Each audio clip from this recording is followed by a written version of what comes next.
The 1v1 interview series is a production of the Boss Rush network of podcasts. Visit bossrush.net to listen to our podcast and read our articles, game reviews, and more. You can also follow us on Twitter at Boss Rush Network to stay up to date with our content. Thank you for listening.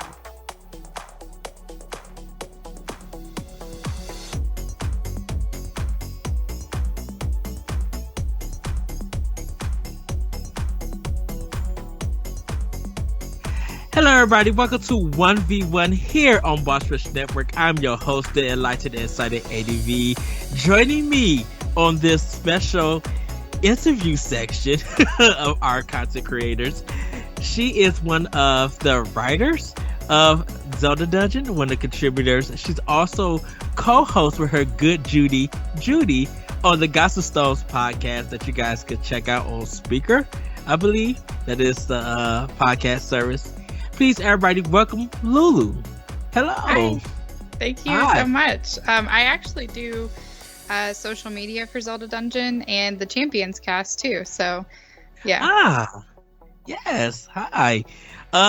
If you guys haven't known, Lulu was on Nintendo Power Block, so you guys can go back and check that. But she is a big fan of the Zelda series. I was checking out the Gossip Stones podcast, listening today, and I was just like, "Oh, this is so good." You was talking about, was there a Monster Hunter game that had Zelda in it? I believe it's Monster Hunter Generation for the 3DS, and for a Switch. Because Nintendo didn't get the Monster Hunter series until the Wii with Monster Hunter Tri, and then they got like Ultimate 3 for Wii U. So it has to be Generation. If it's not Generation, it's probably Monster Hunter 4 that was on 3DS. So between those two, I think it's Generation though. With it, because I think you got to dress your Palico up like in Princess Zelda gear or Sheik gear, or it was one of the gear things that you was able to do with that.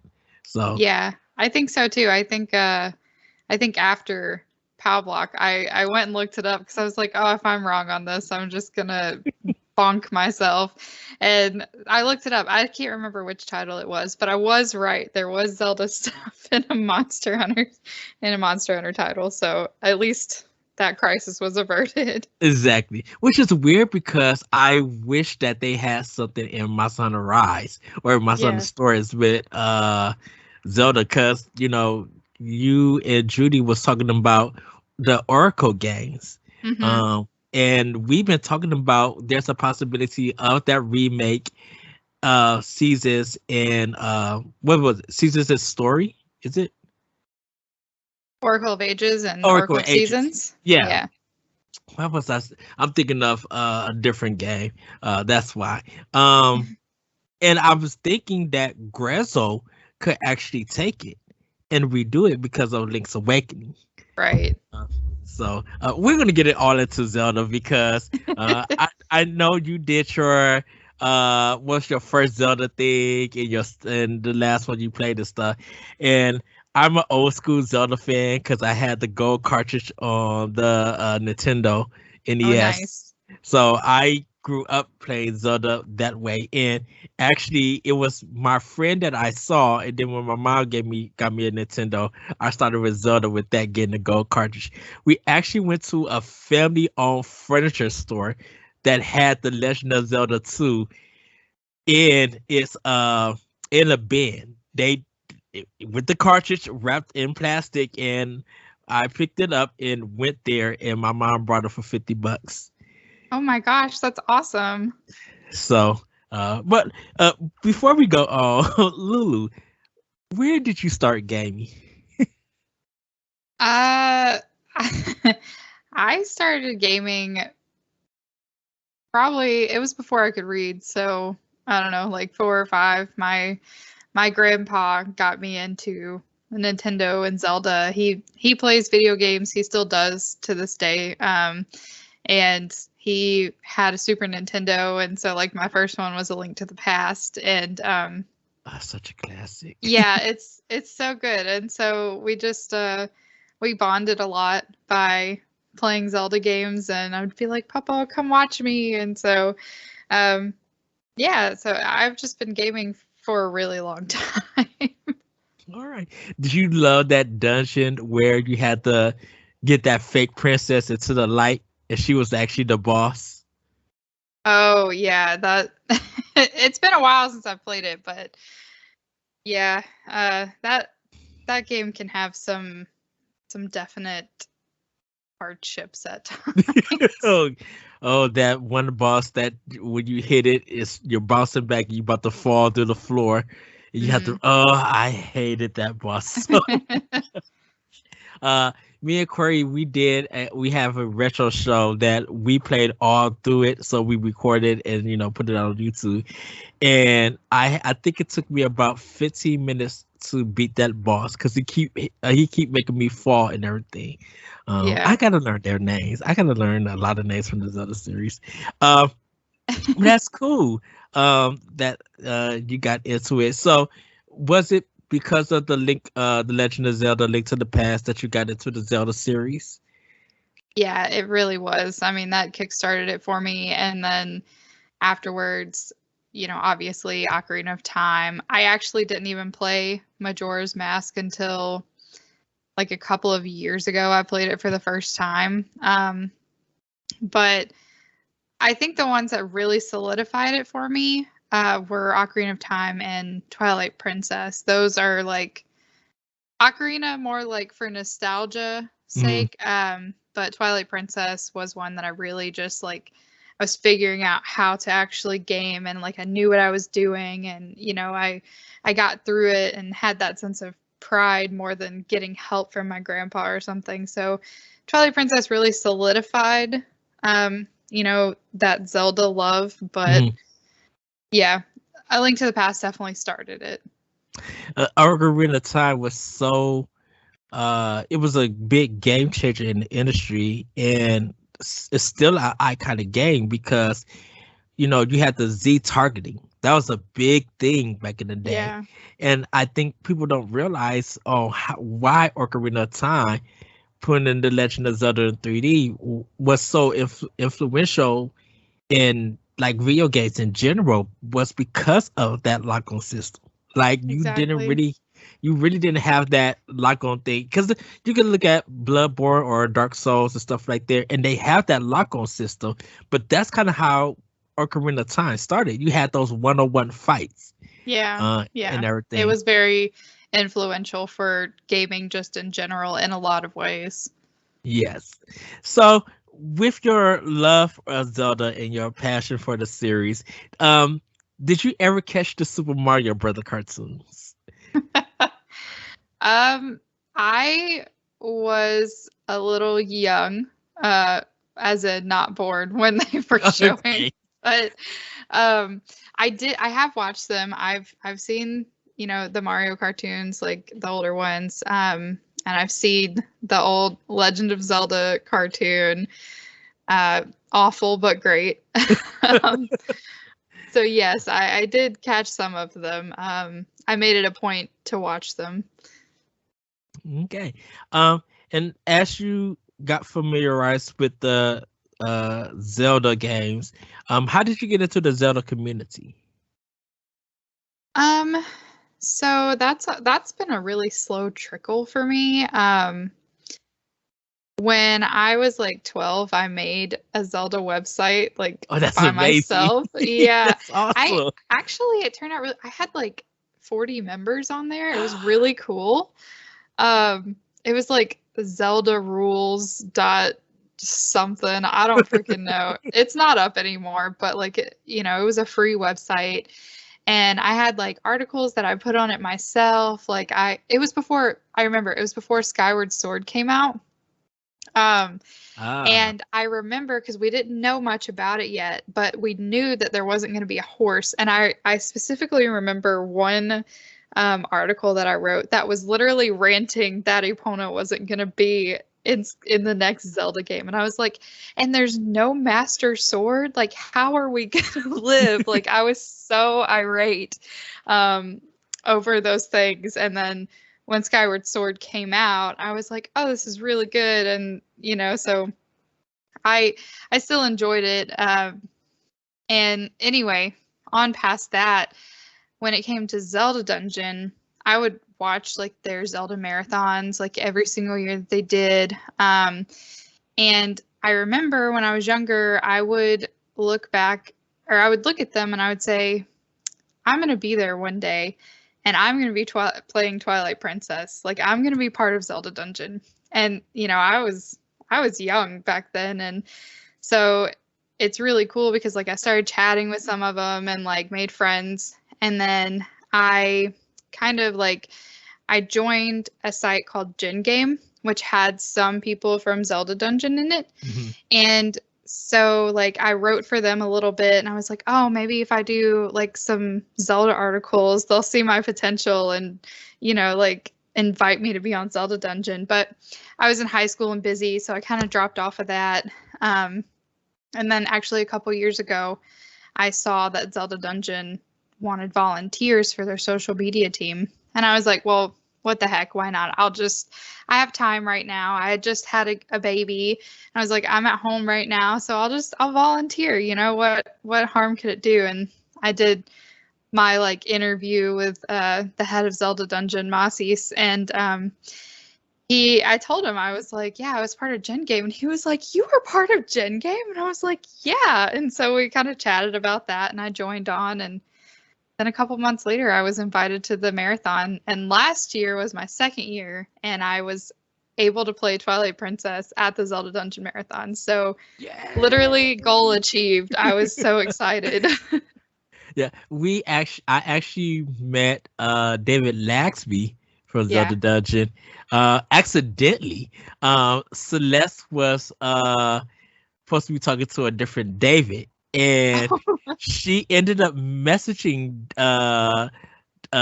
David Laxby, and he had a love for Zelda, and so we all started talking. And when I met him, he came on Power Block, and I met him. I was just like, I love you.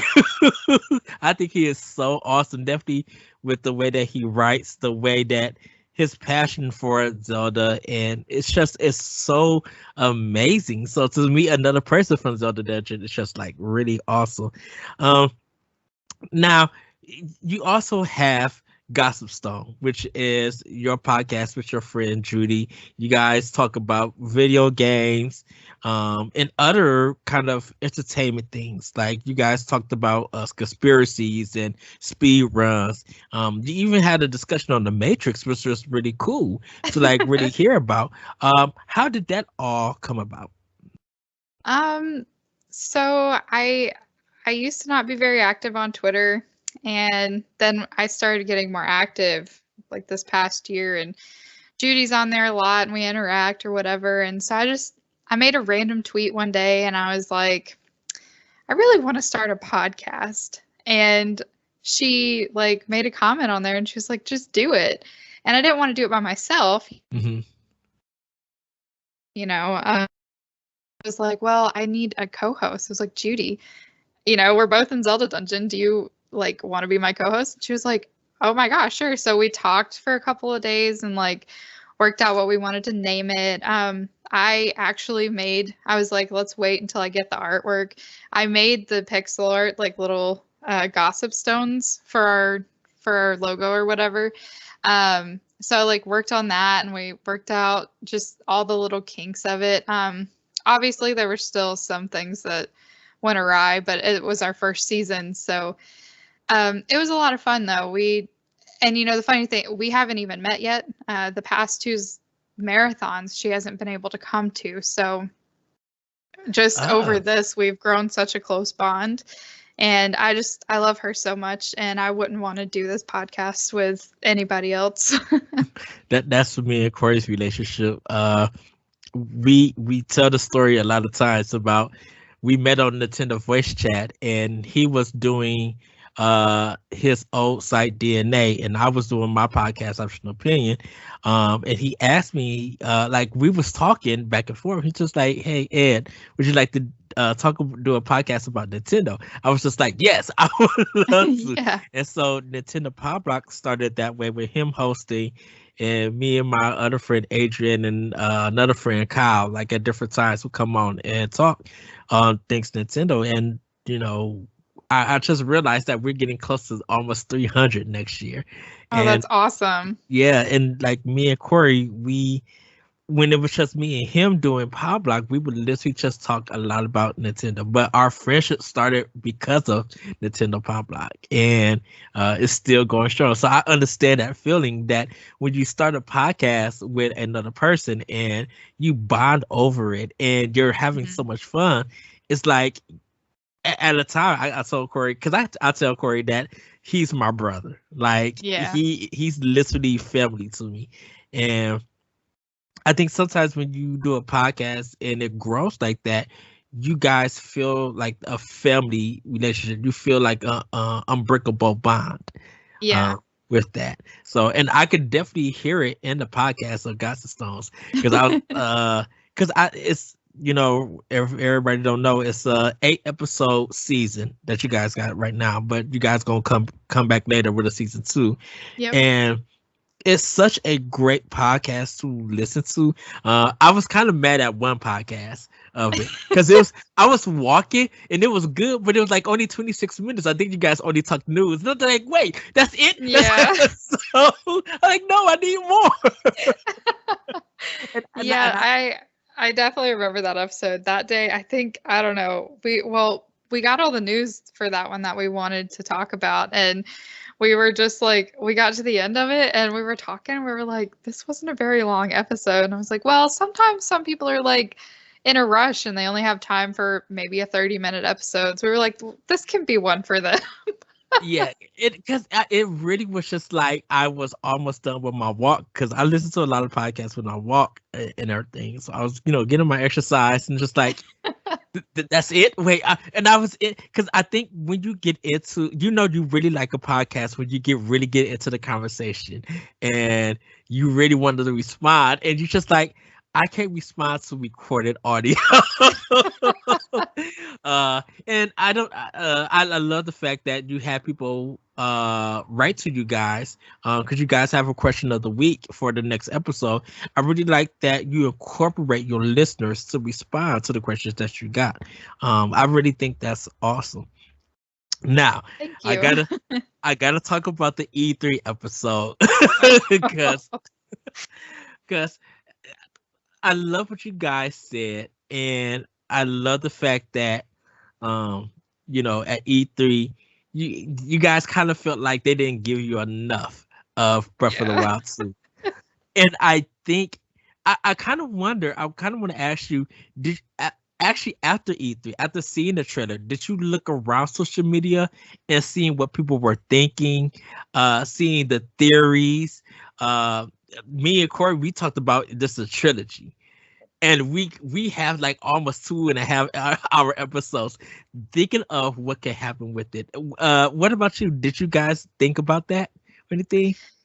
Well, I know personally, as soon as the trailer was out, I watch a lot of Zelda tubers, and so of course I went on there and I would watch them like go like little by little over each frame and kind of talk about what you're seeing. And like the Champions cast that I work with, they did a stream about it. So like, yeah, I went into it and I looked around, I looked at a lot of the details, and actually for myself, right after that trailer, I went on like a Twitter tangent and I was like, what does this mean? Are we going to be able to reverse time? Did you see that rune? It was going backwards. And then I would be like, okay, but what about this? And so like I kept going for a little bit. So yeah, I did. I could see it being like a 3-part game.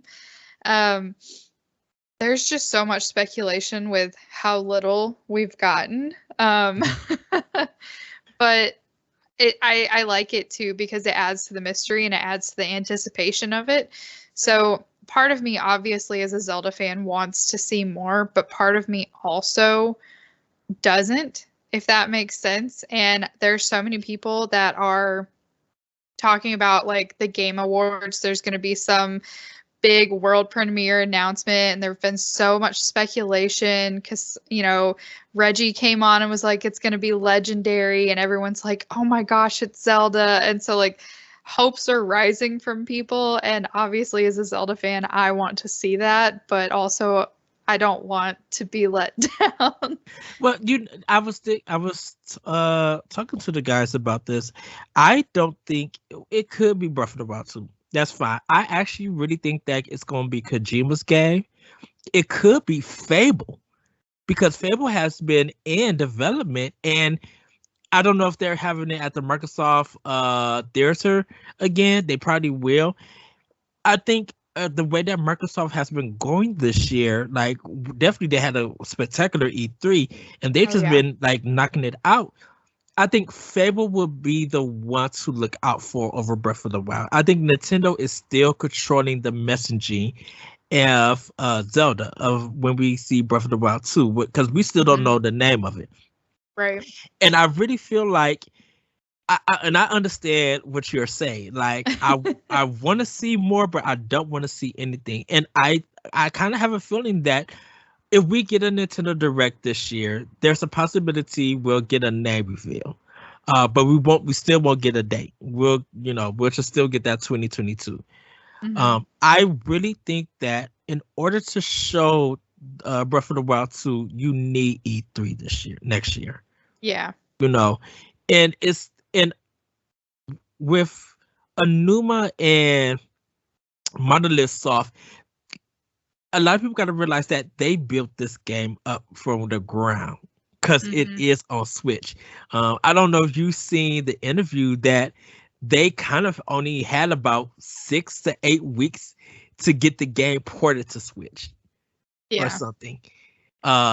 And of course, you see that it's like over time they did the patches and it was optimized and everything. But I'm just like, I was more impressed about them getting this Wii U game up to it. What were your thoughts when, speaking of like Breath of the Wild, like what was your thoughts when you first seen it? Not 2, but the original Breath of the Wild.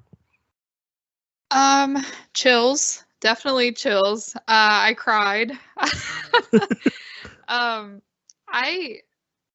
it comes to things that I love, whether it be like a beautiful game or a beautiful movie or just series that I really like, I tend to tear up or just straight up bawl. So when it came to seeing Breath of the Wild, like the first trailer for it, I can still look back and see Link like running and going over the bridge, and then the big guardian coming out, and then the bow, and I'm like my brain just exploded. I was like, oh my gosh, this is so cool. That's basically what my brain was thinking. I didn't think it would be anything like it is. I appreciate Breath of the Wild for what it is. I wouldn't call it your typical Zelda, as most people by now don't put it in that, typical Zelda formula. I think it is a good Zelda game on its own if you don't look at it as far as the linear formula goes. Yeah, it's taking, I think it's evolving the Ocarina of Time Twilight Princess / 3D games. And they removed the linear aspect and it's just like, do whatever you want. Like, it was true open world gameplay. Yeah. It wasn't just like, I feel like Breath of the Wild is such a science experiment than a video game. Because it's a game that teaches you cause and effect. It teaches you physics. And it kind of teaches you engineering in a sense. On Gods of Stones, you and Judy was talking about the bomb trick to get anywhere. And I was just like, that's science that you guys are speaking of, because it's dealing with physics. Your timing stuff, and you're causing one thing to affect this, which causes another thing. And it's just like, I think a lot of gamers don't realize that this is more than just an open world game. And I don't even think Nintendo recognized that it was more than an open world game. They were just like, we want to keep everything natural in a sense. If this happens and you caused it, this is what you're going to get.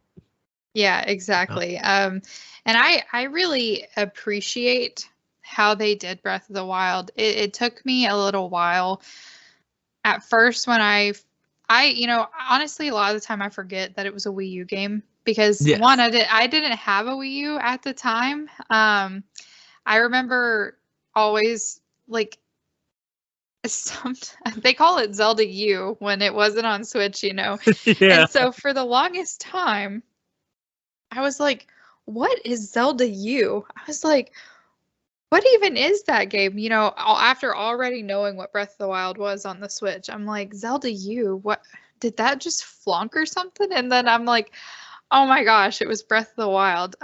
Because I didn't get it until it was out on Switch already. And I played it for a short bit and I was just like, okay, meh. And then I got back into it. So I think that it's really great that they did it the way they did on the fact of you can do anything that you want and you can solve puzzles multiple ways. And that was one of their main things.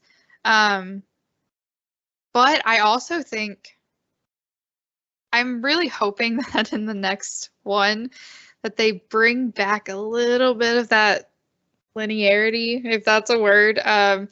With just special items to get you to next places. Maybe if they don't take away the breakable items, maybe add a blacksmith or something. And you see it in games like Skyrim. It's very open world, but it's still got linearity to it. So I think that they could kind of bring back that Zelda formula a little bit and still keep it Breath of the Wild style. You know what I mean? Yeah, it feels like what they did with Link Between Worlds when it comes to the special items and getting them. Like you rented them, but then at a point you could buy them. That works so well for that game. Yeah. And so if I could see that implemented in Breath of the Wild 2, I think a lot of people will feel fine. Because I hate it definitely when you don't want to use your best sword or melee weapon until you get to the boss, and then it breaks when you need it, and it's just like I don't have anything besides bombs to beat this, and half of his energy bar is not gone yet. So right. It kind of gets to that point where you guys, I feel like in Breath of the Wild 2 that I think they hopefully they have some weapons that it won't break, but if it's used more times, it just gets weaker and weaker until you wait to it and everything. I think they could balance that because I think I feel like they got a lot of feedback about the breakable weapons. In a sense. So now, because you spoke of Skyrim, what is it about that game? Because I think it just spent like what 25 years, I think, or something like that, or 20 years. Its anniversary just came out, the anniversary game. I think it's 10 years or something. The Skyrim anniversary was 10 years, I believe. 10 years. Okay. I tried to play it. I'm going to admit I can't get into it. I really don't know why, but for you, I love hearing how you and Judy talked about Skyrim. How did you get into that series? Well, or that game, I should say. I got into Skyrim basically just because I had a bunch of friends that would play it. I really like the Bethesda games in general when it comes to Fallout or Elder Scrolls. And when I was in high school, I had a friend that she played Fallout, and so I played it, I borrowed it, I loved it. And I ended up, while I was waiting for Fallout 4 to come out, I was playing through the Fallout games, and then I went and I was like, oh, I'll play Oblivion. And so I went through Oblivion and I absolutely loved it. And then I was like, oh, well, I'll play Skyrim. And so I went through that too. And I really like I like things in that sort of medieval dragon, fantasy, just any type of game like that. Like I love Fable. And so I think that's what really did it for me. I like magic and swords and archery and sneaking around. So I just really enjoy that. And so, yeah, it was really just friends that were playing it and me being like, what's the big deal? And then I just end up loving it, which happens to me a lot with different games. I'm just like, why is everyone playing this? Why is it so cool? And then I'm like, oh, I see why. Because I just recently bought Stardew Valley.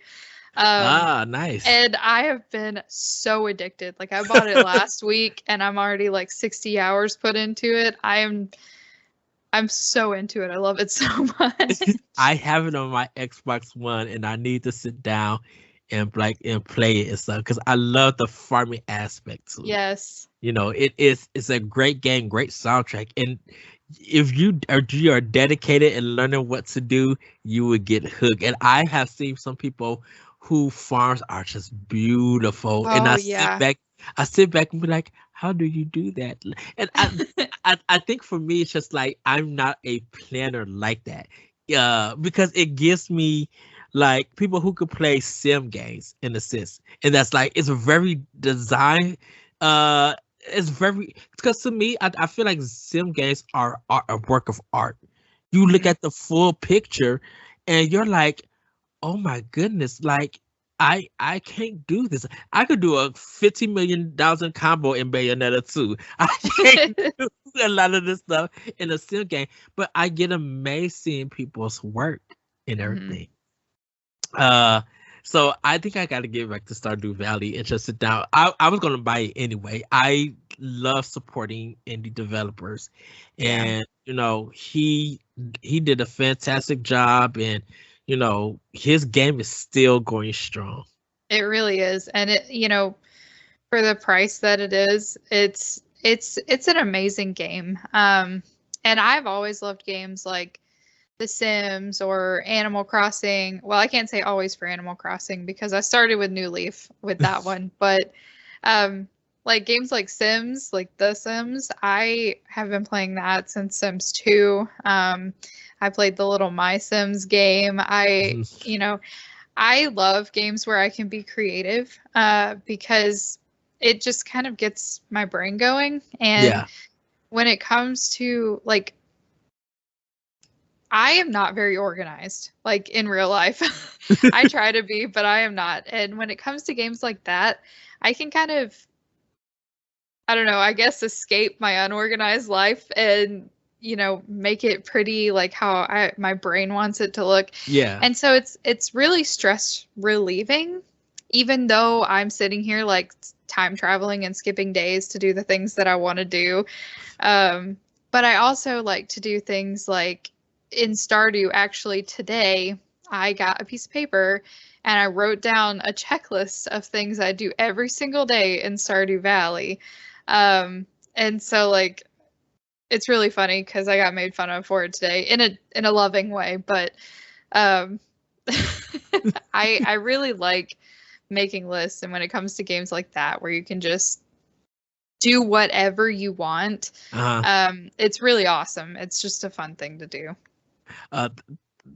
Roller Coaster Tycoon 3 is my game when it comes to like a sim creative thing, because I don't play the main game of Roller Coaster Tycoon 3, but I love designing coasters. As a kid, I've always loved roller coasters, and that's another game me and Corey have a lot of love for, was Roller Coaster Tycoon, because he could sit down and make a whole park. He's very organized, very detailed, got a good visionary. I could make some bomb roller coasters, and I look at the color. There's one of them that I call it was like a take on Metroid. So, but it was a roller coaster, and it had summer suit colors in it. But it was just like, even I wish they had the fact that you could be in a ball, but I was just like, you know what? I'll just do it as a regular roller coaster. And it just had all these twisted turns, like you were Samus in a ball and stuff. And I think it was because of Metroid Prime that I played, that it was just like there were sometimes paths that you would see that ball and everything. So I liked Prime a lot. Actually, I I've only played Prime and Dread, and I didn't ever beat Prime, but like my grandpa got it for the GameCube because he likes sci-fi games like that, and I was like, okay. So I played it a little bit, but at the time I was just like, I don't understand this. This is hard, and so I just didn't pick up Metroid again. And then Judy talked about how much she was loving Metroid Dread, Yeah. and our friend Andy, he talks about it. He has an obsession with Metroid, but bless him. So finally I was just like, okay, it's another one of those games where I was like, let's see what all the hype's about. And so I bought it the same day I bought Stardew Valley. And for like a week, I was logging on to Animal Crossing, getting my dailies done. And then I get on Metroid and I would go through like a couple of sections and then I would get off of that and I'd get on Stardew Valley and play for a couple of hours. I was getting balancing with my games, man. Yes. Well, it was funny when I was listening to the Gospel Stones and you guys was talking about Metroid Dread. I was just like, you guys have not made the connection that Metroid and Zelda are both adventure games in a sense with Yeah. different aspects of backtracking, but obtaining a new weapon to get to progress and everything. And the backtracking in Zelda, definitely in Link to the Past, it's just like you get something and you go to the town or some area that's close to it. Now you can use that. Where in Metroid, it's just like, oh, I got the super jump. Now I could jump high. Now I could go back to this area and jump and everything. And it's kind of weird. I'm just like, they haven't thought about that Metroid is kind of in a sense related to Zelda in the sense. But they're different adventure games. Right. For it. Metroid Prime, I played the demo at Sam Goody. And I got done with the demo, went to the counter and paid for the full game.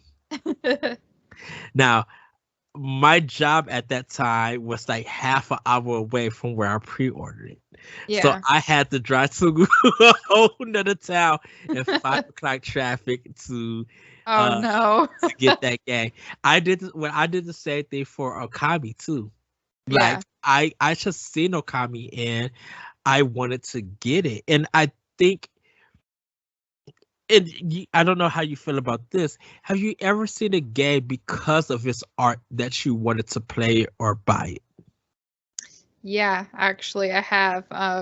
One of them was Calico. Yeah, it's the little cat cafe game. I love the pastels and the just soft way it looked. And Gris too. I haven't played Gris yet. I haven't played it yet.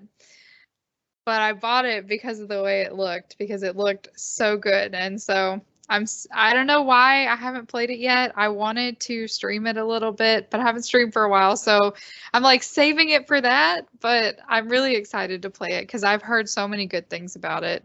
Okay. So we have a show called Talk the Walk here on Boss Rush. Yeah. And our last episode was Gris. And play the game and hopefully you listen to that episode because it was from the people that I discussed the game with were from another Zelda podcast. Yeah.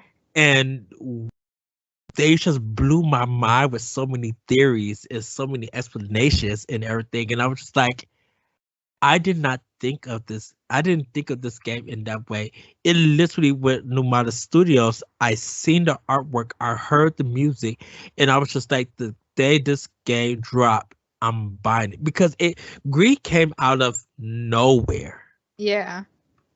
And I was just like, what is this? And the moment that it dropped, I brought it. I brought it for Nintendo Switch. Mm-hmm. And then found out that it came on PlayStation and bought the PlayStation version.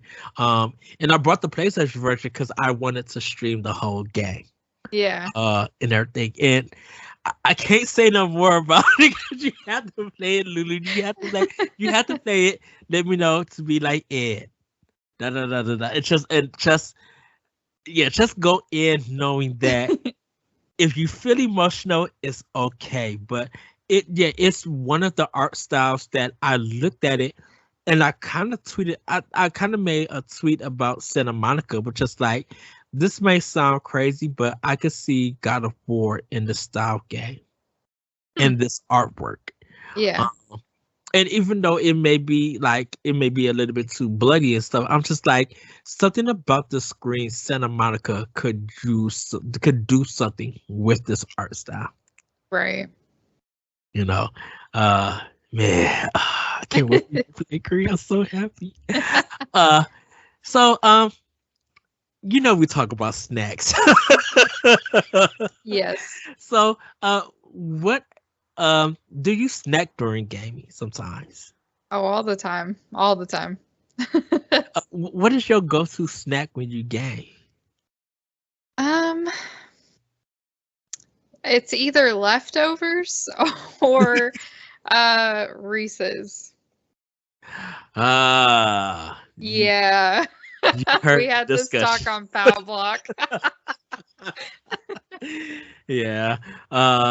And I was just laughing when I heard the episode. I was just like, oh, here go Jacob. I'm like, oh no, Dan, no, don't do it and stuff. Um, I do like Reese's Pieces. Um, uh, I like the Delta box kind of ones, like the M&M style kinds. I Yeah. love eating those when playing games. Have so I'm guilty because Hyrule Warriors Age of Calamity came out, and when I got the game, I bought it at Target. I had a Mountain Dew and I had a pizza. I literally took the day off to play that game and have pizza for lunch and stuff. Um, have you ever did that? Like you planned a special meal for a game? Oh yeah, absolutely.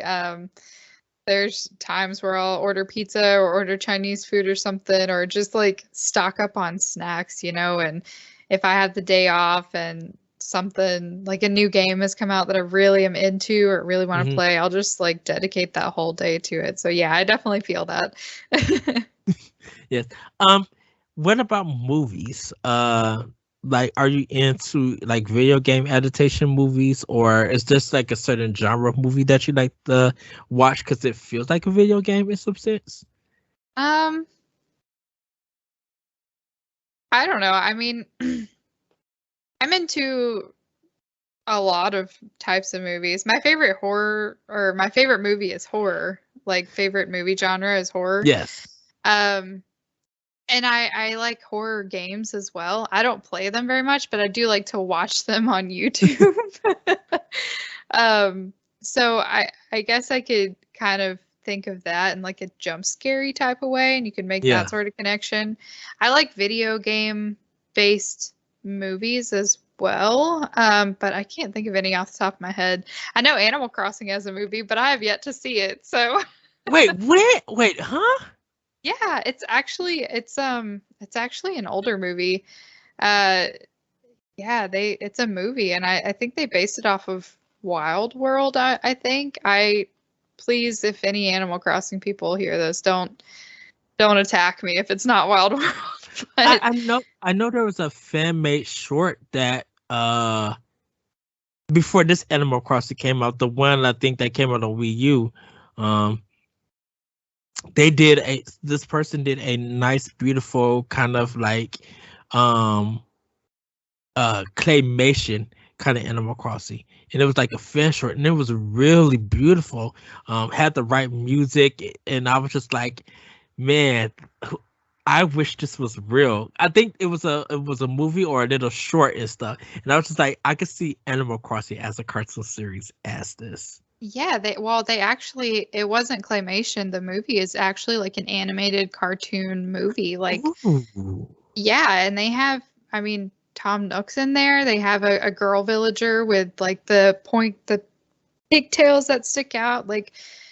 I like I said, I haven't seen all of it, but from the clips that I've seen, it looks really good and I want to watch it. So Now I did not know. I know about the Star Fox Zero uh-huh. anime that they little trailer that they did, and I know the Pokemon movies is a big thing.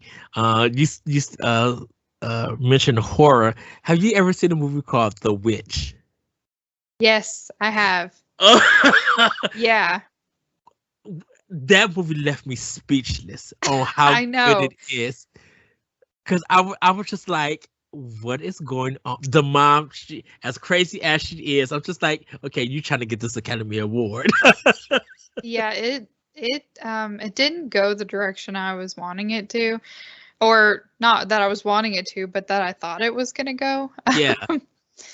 It was definitely an interesting movie. I think I watched it like a year or two ago, but like, oh, but while we were talking about this, I just had a thought. Um, a show based off of a video game that's coming out is the Tomb Raider animated series, and I am Yeah. super excited for that because I love Tomb Raider. Ah, did you play Rise of the Tomb Raider and Shadow, like the new modern Yep. ones? Okay. What is your ranking between all three games? Starting with three. Starting with Shadow. No, from 3 to 1. Like the what you put as the Oh, third okay. one. Okay, yeah. Yeah. Um, hmm. One being the best. 1 being the best, 3 being the third best. Honestly, I would put them in order that they came out because I feel like Shadow, it was good, but I feel like it was way too short. Um, the second one is not as memorable to me, but I remember going through and playing like all of the first one, and Mhm. I I might have a nostalgia blocker on it for me, even though it's a newer one.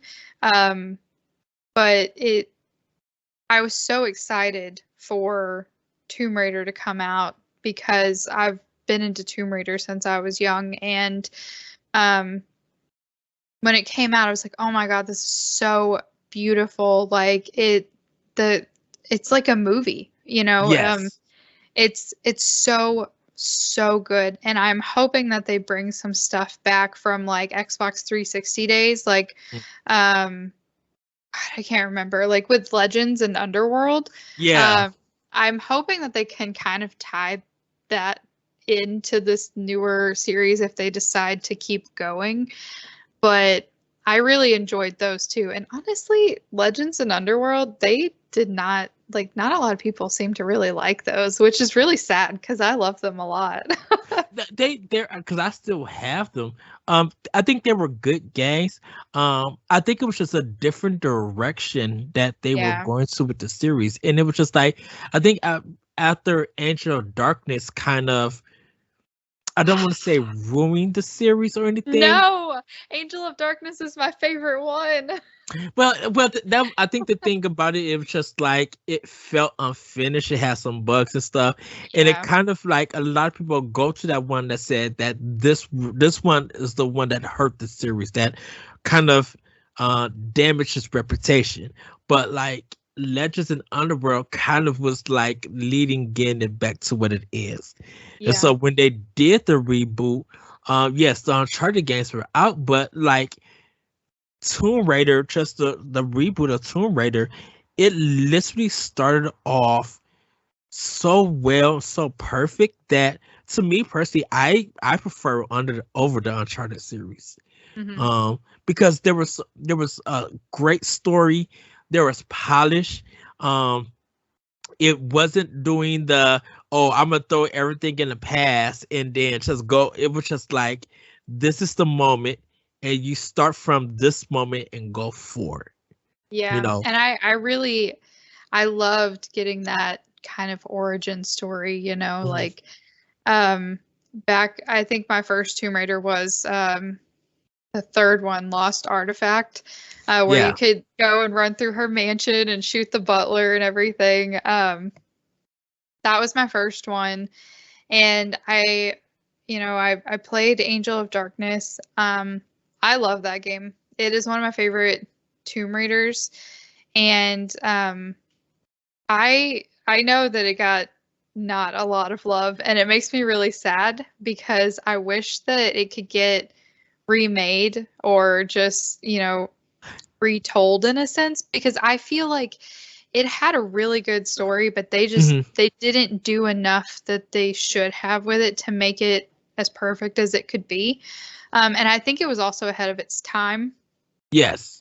And when it comes to like Legends and Underworld, they did put a lot more of the, going back to her, I guess, artifact finding, like, you know what I mean? Like, Yeah. but there was also good story behind it. And then just coming out with the reboot series, it was fantastic. I do wish the second and third of the reboot were a little bit longer and more polished, but they are still beautiful. They just felt a bit rushed to me, and like story wise.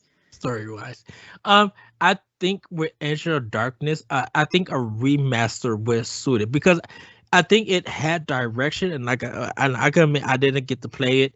I think it had direction from hearing people. I think it was the bugs that hurt it, and if this remaster they could go in and fix the bugs. If they want to remake Angel of Darkness, go ahead and remake it because I will play a collection of the old games if they were able to go in and fix stuff that, bring it up to a bigger quality of life and everything. I definitely would play Angel of Darkness because it was the one I had the PlayStation 2 when it came out, but I just didn't pick it up because at that time, Tomb Raider, for me, the reputation was hit hard. Like, it was just like the quality was getting poorer and poorer, and I didn't want to invest any money into definitely like reading because my Bible to me was EGM when it came to video games, and reading the reviews and stuff. It was just like, yeah, it's good, it's passable, but if you could deal with all the crashes and just some of the bugs and stuff, you might enjoy this game. But I was just like, well, I don't want to buy a game that crashes because my friend, he bought Mortal Kombat Trilogy on PlayStation 1. Yeah. And that crashed after you played 45 minutes of it. And it was just like, we played it on PlayStation 1. And then when I got it on N64, it was still crashing. So it was just like, we can't really, because my first Tomb Raider was on PlayStation 1. And it was just like, I don't know what happened with the quality of this game. So because I would love for Angel of Darkness to come to Switch. I would love like the old Tomb Raider games and the modern ones to touch the good old Nintendo Switch because I would invest money into it. Like I would play the game with it. So I know I don't want to keep you long, but do you have any projects or anything coming up for Zelda Dungeon or for Gossip Stones or anything? Well, really for Gossip Stones right now, we're working on season 2. We don't have a date set yet for when we're going to be back, but we do plan on having quite a bit of guests on and like doing fun games and everything. So that's pretty much it as far as that goes. When it comes to Zelda Dungeon, my main project is working on clips for their podcast. So all right. Are you watching the Game Awards? Well, probably by the time you see this, the Game Awards will be out. But do you plan on watching it or anything? It depends. I've got a lot of work going on lately, getting back into tax season because I work at H&R Block. So possibly if I'm not working, I'll definitely be like paying attention to it, of course, though, because obviously I gotta see what's going on. I messaged my friends, Dignity Podcast, shout out to them, that we really gonna be watching the Game Awards for the Nintendo trailer and and probably like maybe some new indies that come. Yeah. Because like definitely it's for the last 2 years or something. It's like when you hear that Nintendo Switch sound, you be like, what the world is going on? What is this? And then you see it and you're like, I need to buy that and everything. Yeah, exactly. That Persona 5 when Joker came to Smash, everybody was just like, what? And I still think the biggest one is seeing Cloud in Smash. I know everybody loves Sora and Smash and everything, but see, oh, which reminds me, because this you guys talked this on the Gods and Stones. I'm not sorry, everybody. Seeing Kazuma throw Ganon, and Oh, yeah. okay, me and David screamed in joy. We was laughing because we say like, "Was this Breath of the Wild? Like, what's going on?"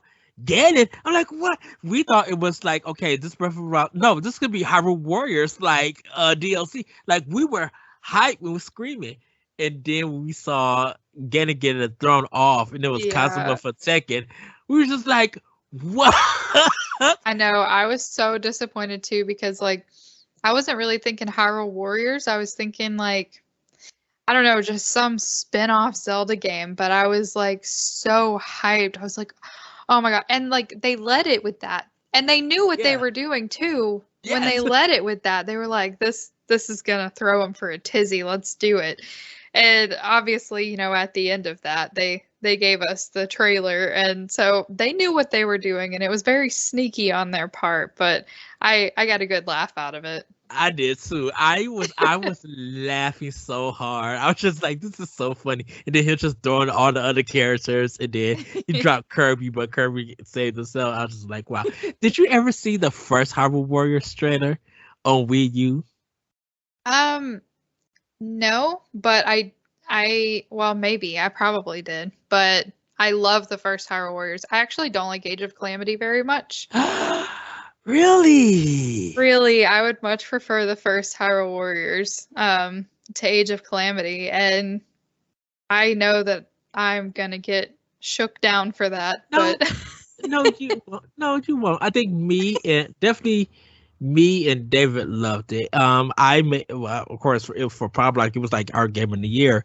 And I think what I loved about it was, regardless of what you think of the gameplay and the combat and stuff right there, I think I love the cutscenes and the story.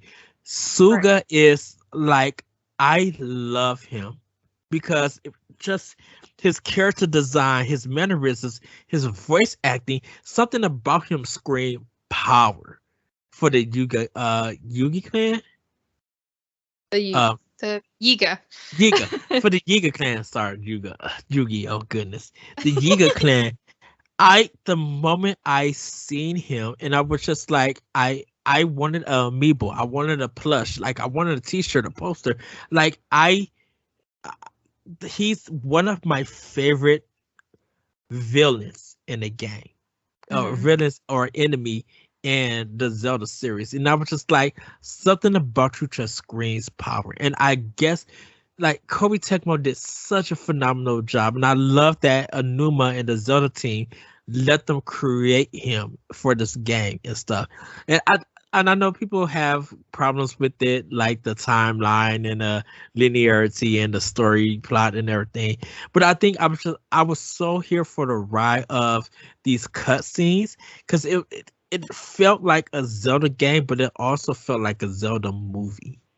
Yeah, and I can see that. I I really enjoy the first one just Mhm. because it's it's so wacky and like I love Ganon's. I love all the designs. Yes, I think the design style of the first Hyrule Warriors is phenomenal, like agree. phenomenal, and I want a like mainstream Zelda game that looks like that. Like I would I would pay so much money for that. I really would.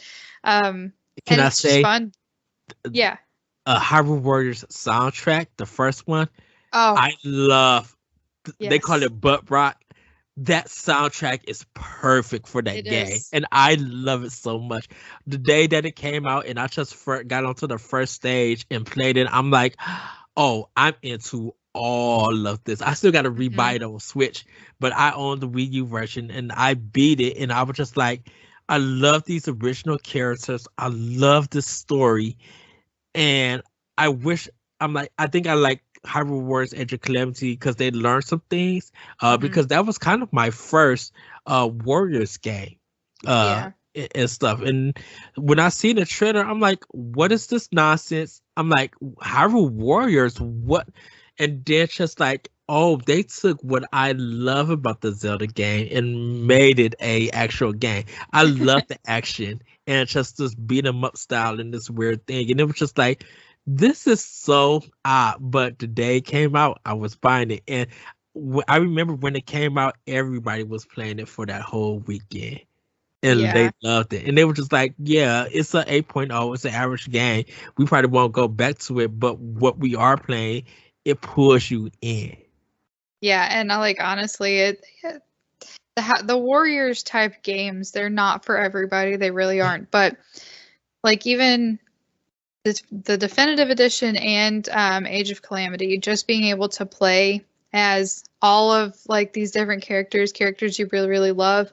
I think that adds a lot to it, because there are so many times where people are like, oh, I want to play as Zelda. Oh, I want to play as so-and-so, and then you get there and you can play as them. Yeah, it's not adventuring or whatever, but you're still playing as them. I mean, in Definitive Edition, getting to play from Ganondorf's side and like seeing his side of the story and, just seeing how they all work together. And I know that it's not canon or whatever, but Yes. you could totally put that in there as to why so many things are in the Breath of the Wild world. Like with the whole, dimension warp and everything. So I don't know. In my own head, it's canon. So It's weird thinking about it. Capcom, Koei Tecmo, and Grezzo are the three companies that have worked on the Legend of Zelda series. Mercury Steam is the only one Mercury Steam, Koei Tecmo, and because Team Ninja, they did Metro Other M, and Retro, before Nintendo bought them, worked on Metroid. And the only other people who worked on Mario right now that I think about it is Ubisoft. And there was another company that did the Hotel Mario games, I believe. But Nintendo still had a part. But like Ubisoft as a third party is the only ones that worked on the Mario game outside of it. So it didn't Bandai Namco with Smash, but that doesn't count. Well, Lulu, I want to thank you for doing this 1v1 with me. Let everybody know where they can find you. You can find me on Twitter at Lulu Sugaboo. You can also find me on Twitch at Lulu Sugaboo. And you can also follow the Gossip Stones at the Gossip Stones. So that's where you'll find me. Yeah, and also you guys check out Zelda Dungeon. You can follow them and check out their work. You can find me on Twitter at that retro code. You can check out more at Boss Rush items, blogs and videos at bossrush.net, and also check us out on YouTube at Boss Rush Games. And also follow us at Boss Rush Network on Twitter. I love to say Twitch on Twitter. You guys know where you guys can find us and stuff. Lulu, thank you for joining me. Everybody have a great week, have a great weekend, and we'll see you next time on 1v1. Bye everybody. Bye bye.